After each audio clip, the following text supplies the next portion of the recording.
All right, Jeepers, welcome back. We are here in the garage today, and I've got my 97 TJ. Some of you might recognize this as the TJ that we did the dyno videos with. I've been driving this thing a little bit, and a problem came up. I've got a check engine light, and I went ahead and I put the scanner on it, and it comes up as a P0441, which indicates an issue with the evaporative emission control system causing incorrect purge flow. At least that's what the phone says anyway. I know a little bit about this issue. I've actually fixed this on a couple other Jeeps. We're going to look at a couple things and go through the system, and I'm going to show you one of the fixes I've done before, and I'm pretty sure that's what's wrong with this one.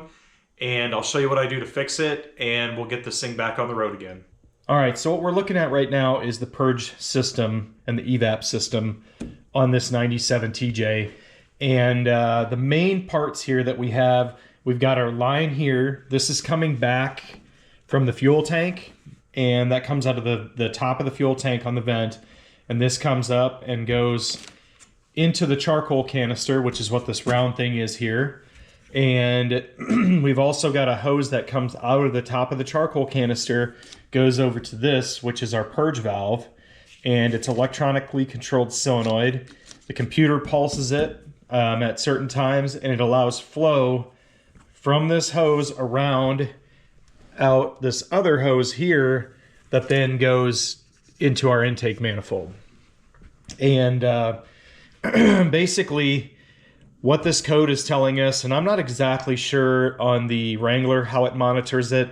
I know on other vehicles, sometimes it uses like the map sensor or also the O2. When it's pulsing the valve, it's sensing whether or not it's getting those pulses to things like the map sensor. And if it's not seeing that, you know, it's going to throw that code for the incorrect flow. Some of the other systems, I know GM, they use a actual map sensor, and they put that on top of the fuel tank, and they're watching the pressure inside the fuel tank. And I also believe that the later Jeeps, like the LJ, has something like that as well, a sensor that's part of the leak detection pump. Anyway, getting back to this 97, one of the issues I know that we have with these, with the purge system, and I've seen this before, and I know other guys have dealt with this as well. This charcoal canister sits up here under the hood. It gets kind of warm from the exhaust being behind it, and I think that some, you know, just age and temperature, but what ends up happening is the charcoal is actually separated from this system with like a membrane inside there. I've never actually cut one of these open, but I know that there's some kind of a membrane inside here, and that prevents the charcoal from, you know, moving up into these lines. And as these get a little bit of age, like this one does, I mean, we're 28 years old this year, that membrane breaks down, and the charcoal will actually move its way into this hose, come around, and it gets stuck in the bottom of this valve and causes this valve to hang open. And there's a couple quick things we can do to test this, and then I'll show you what my little fix is and how I deal with this. Okay, so let me show you what I did. I went ahead and I removed the hose here at the intake manifold, between the intake manifold and the purge valve, and I hooked up my vacuum pump here. And this is just a little hand pump, get from Harbor Freight, but you can see I pump it and I put a little bit of vacuum on it, and you see how that's not, it's not holding the vacuum, it's falling. And that valve, when the engine's not running and that's not, it's not pulsing and cycling, it should be able to hold vacuum on that. You should be able to hold, you know, almost like 25 inches of vacuum, whatever this thing will, you know, whatever she'll put out. It should be able to hold that, and it doesn't. It just drops down. So what that tells me is that there's air moving from the bottom vacuum hose up into the charcoal canister, and it's pulling a vacuum through the canister, through the fuel tank, and coming out of our air pump. So what I'm going to do is I'm going to go ahead and pull the valve off, and I'm going to show you how we can hopefully fix this. Okay, let's go ahead and pull that valve off. It comes off pretty easy. There's just an electrical connector here on top. Just lift that tab up, push that guy off, and then these vacuum hoses will just carefully pull those off. It's also worth checking, you know, all these connections, and the one down here at the manifold, that one's already been replaced on this one. You know, we want to check them and make sure that the hoses are in good condition. There's no cracks and splits and anything like that. Once we've done that, we can pull this valve off, and let's take it over the bench and I'll show you what's going on. Okay, we've got our valve over here, and the very basics of it, it's just a solenoid valve with kind of a spring assembly down here. We're gonna go ahead and we're just gonna take and pull this part off here. I've already kind of started. We just pry these little clips out of the way, and it'll start to expose the spring and stuff underneath there. You use a screwdriver or something. Like I said, I've already kind of started this, and once you get that off, these parts will come out. Okay, you got your valve base here with the solenoid. That all stays in one piece. You've got a spring here that we'll need, and that can just sit on there. Believe this is some kind of a spring centering thing, and the little hooks go kind of around the spring. Oh my. Okay, and then we have our actual valve, and I don't know if you can see it or not, but it's kind of hard to see on camera, but in the center here is where we actually seal, and it's dirty, it's black, and there's actually some chunks of carbon around the outside here. It's a pretty good indication that we've had some carbon basically between the center seat, which is, let me get my little pointer tool here. Between the center seat right here and this part of the valve here, this inner portion, this inner ring right here, that's the part that needs to seal. If that's not sealing, if there's carbon stuck in between those two pieces, it's gonna leak, and basically it just provides a path from one hose into the other one. That's all this solenoid does. It just provides a path. And if that is not sealing, you're gonna get that code. Why does that happen? Because our carbon has moved from our canister over into here and polluted and basically, you know, deposited itself between that valve. So we can clean this out. Not a big deal. I'm just going to take a little bit of, isopropyl alcohol on a rag, and I'll just clean this up and clean that up. We can clean that up, no problem. But if we don't address the root cause, it's going to come back again. So let me get this thing cleaned up a little bit, and then I'll show you how we deal with that.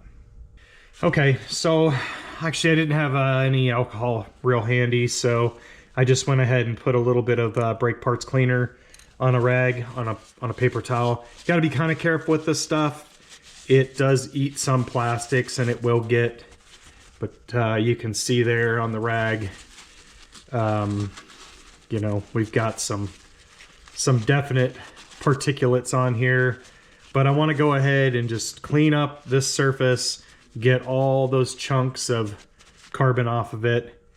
So I'm going to do that. I'm also just going to wipe down any of these plastic parts, this plastic part that was in here, and the spring as well. I just want to make sure that we don't have any carbon stuff left. And then I'm also going to wipe out this base and blow it out with air. So I'm going to get done with that, and I'll be right back. Okay, I went ahead and cleaned up the valve, so I'm just going to go ahead and put it back together. Pretty simple, just the reverse of taking it apart. And I don't believe this thing's even clocked at all. I think it just sits on there and can spin around in circles, but we can just put this spring on here like that, and maybe even this seat. And then this all wants to stay together, I think. So we can just set it on there, make sure that it's centered. It is. Make sure it's centered here. No, it's not quite. There we go. Make sure that little button in the inside is centered in that plastic thing, and then you just snap that guy back on there, and that's it. It's real easy. And look at all the tabs, make sure that they're all locked over. Now, if your valve is damaged, these tabs are broken or something, your best luck is just to get a new valve. They're not super expensive. You can still get these. It's, you know, Rock Auto, stuff like that, they have them. So, all right, our valve's ready to go. Let me grab one more thing and let me show you something here. Okay, we got our valve cleaned up and sitting here.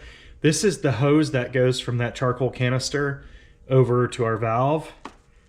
And look at, do you see that? As I'm tapping it out, you see all that? Do you know what that is? That is charcoal from our charcoal canister. And it's where it's not supposed to be. So if we were just to clean this valve out and put it back on, with all that stuff in there, it's still coming out.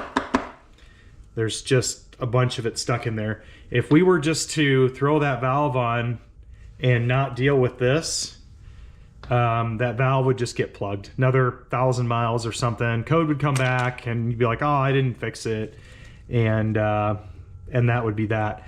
But I've got a kind of a patch fix. The right thing to do would be to replace that charcoal canister. Let me go over here and look at it. The right thing to do would be, you know, we go ahead and we replace the actual charcoal canister itself. The issue is these are hard to get, either used, and I don't even think they make them new anymore. I think they've been discontinued for a really long time. So there's, you know, there you have some options. You know, a guy who's skilled enough maybe could somehow cut this top off and, you know, put a piece of foam or something in there that would keep that charcoal, you know, air has to be able to move through it, but the charcoal can't come back up. That's an option. You can replace it with a newer one out of a different vehicle or something like that and try and retrofit something in here, albeit it's probably not going to fit perfectly. You know, this one's kind of special. It sits under the hood, whatnot. But I've got kind of a hack fix. I'm going to show you that, and then, you know, you can make your decision where you want to do from there. Okay, so we're back over by the Jeep. I'm gonna go ahead and take my solenoid and just hook that back up here. It just kind of pushes on this little bracket here. You wanna make sure it's pushed on all the way, doesn't move around. And then the very next thing I'm gonna do is, I'm not actually gonna put this hose back on. I keep banging it out and there's like chunks of charcoal that are still stuck in it, and it's every time I tap it, more stuff comes out of it. So what I'm going to do is I'm going to go ahead and I'm actually going to replace the line with a piece of hose. And what I do is add this fuel filter in line and put the arrow, basically the flow, the direction toward the valve. And I replace this line with a line with the fuel filter in it. And what that does, hopefully, is it just, if there is charcoal that comes out of here, it gets stuck in the fuel filter and it can't actually move to the valve. There's not a ton of it. I mean, what you saw me dump out of that hose, who knows how long that's been broken. It could have been that way for a long time. But this just helps prevent that, you know, from just freely moving from one to the other, and helps to keep your valve clean. If this gets plugged up, you got bigger problems, then you really need to replace this. But, you know, a few chunks here and there, the fuel filter will catch them and prevent them from moving into our valve. So I'm gonna get that all hooked up and I'll show you how that goes. All right, so I got this thing all hooked up. Just as a quick note, I did have the valve upside down in the other clip. There is a note on the top here, a little label that says top. That needs to be facing up, and there's actually one on the side down here next to the lower hose barb as well that says vac, and that needs to be this hose that goes to the inlet manifold. So if you follow those instructions, you'll get it right. You won't get it wrong like I just about did, and I know others have as well.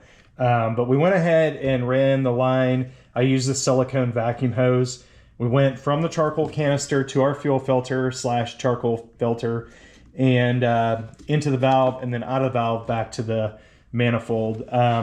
Worth noting, the filter we're using here is a Wix 33031, just your standard off-the-shelf inline fuel filter with hose barbs on it.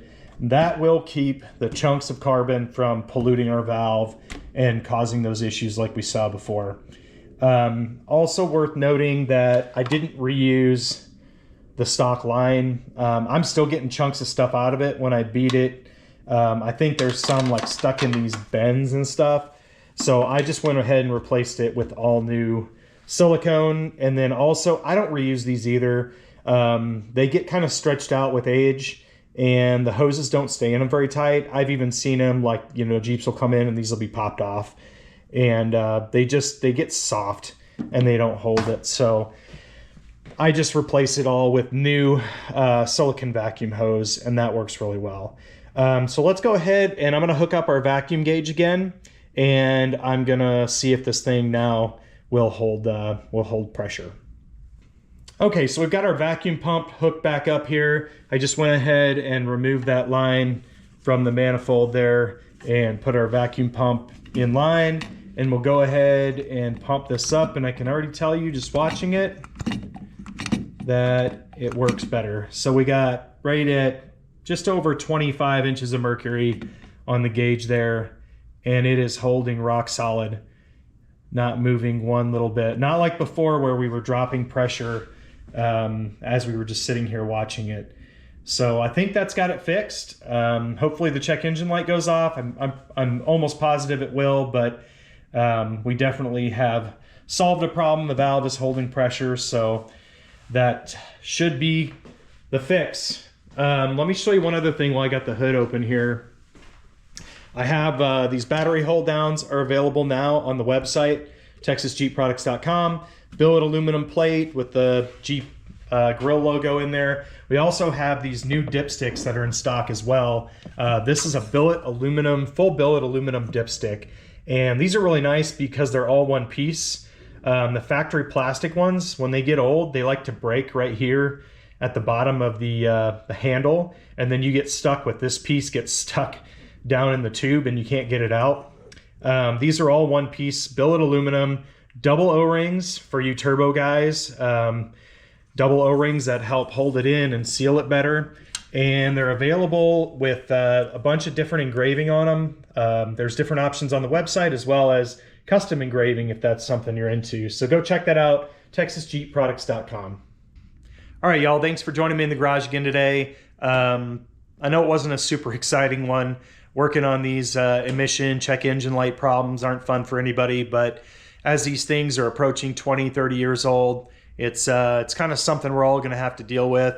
They don't sell these parts anymore, so it's up to us to come up with solutions that keep these things on the road and hopefully keep our check engine lights dark. So if you like this sort of content, I've got more stuff coming. I think next week I've got a transmission shift kit for this. We're gonna go ahead, take the valve body down, go through that whole process and see if we can crisp this thing up a little bit. And in the meantime, as always, thanks for watching.